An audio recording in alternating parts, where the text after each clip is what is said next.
You know, there's almost nothing worse than a misadvertised movie.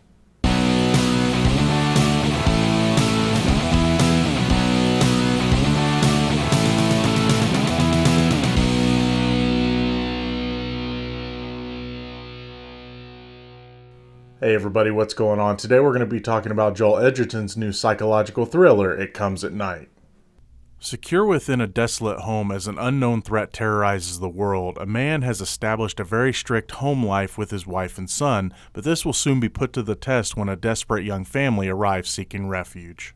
I have to admit that I knew nothing about this movie going in. I hadn't even seen a trailer. A friend of mine that went and saw this with me was telling me on the trip that this looked like it was going to be some sort of unknown monster movie according to that trailer. While I still haven't seen that trailer, I can tell you that I think a lot of people are going to be disappointed if they are expecting a straight-up horror or monster film. Given what happens in this one, I would call this more of a psychological thriller instead.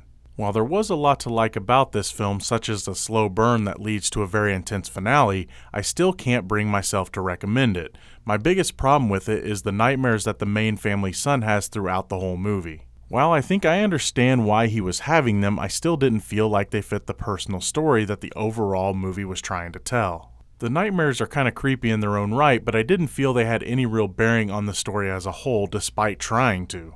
I feel that if the filmmakers had spent this time either building some more paranoia between the characters or teasing us with what may or may not be out beyond the house, this might have been a better use of time. What does work, well, honestly, is everything else. The best part is the characters themselves. While all of the actors do a pretty good job in this, it's no real surprise that Joel Edgerton leads them with the movie's best performance. Long story short, that guy can convince me of just about anything when it comes to his roles in movies. I love that the performances that he gives in pretty much anything he's done makes you forget that he's an actor playing a role. While I wouldn't put this movie on any of my best lists of the year, I would put Edgerton's performance somewhere near the top. When the movie is trying to be tense and creepy, outside of the nightmare scenes anyway, it's really effective. I like when a movie takes its time building up its intensity before it explodes. Unfortunately, I can't say too much more about it without spoiling a big part of the movie. This is one of those movies that's probably going to leave you with more questions than answers. I think the not knowing about what's going on in the outside world is going to disappoint a lot of people that see this one. Now, I can't say that I'm one of them because in a movie like this, the unknown doesn't really bother me. I do have to say that if this movie reminded me of anything when it came to the overall feel, it would be 2015's Z for Zachariah. Other than the nightmare stuff, the two movies are pretty similar.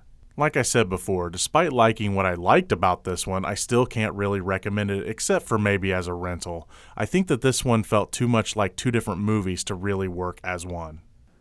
As always, thank you so much for watching. What did you think of It Comes at Night? Did you feel that this movie was misrepresented with its trailer, or did that even bother you? Feel free to comment out down in the section below. But remember, it's only just one guy's opinion. I'm Gino Reynolds from The Real Gino. Till next time.